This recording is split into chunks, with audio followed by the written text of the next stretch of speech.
Welcome to the Rim Break Rodeo. We hope this video helps. In this video, I will explain how to make whipped cream for drinks.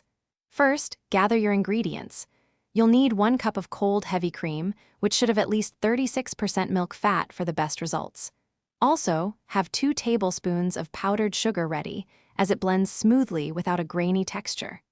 Finally, a half teaspoon of vanilla extract will add a lovely aroma and taste to your cream. Next, prepare your equipment. A chilled metal bowl and whisk attachment are crucial for achieving light, airy whipped cream. Place them in the freezer for about 15 minutes beforehand. While you can use a hand whisk, an electric mixer or stand mixer will make the job much quicker and less strenuous. Always ensure your tools are completely clean and dry. Now, let's whip. Pour the cold cream, powdered sugar, and vanilla into your chilled bowl. Start mixing on a low speed to combine, then gradually increase to medium-high. Continue whipping until soft peaks form, meaning the cream holds its shape but the tip flops over.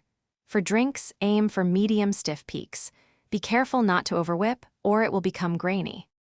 Your delicious whipped cream is ready.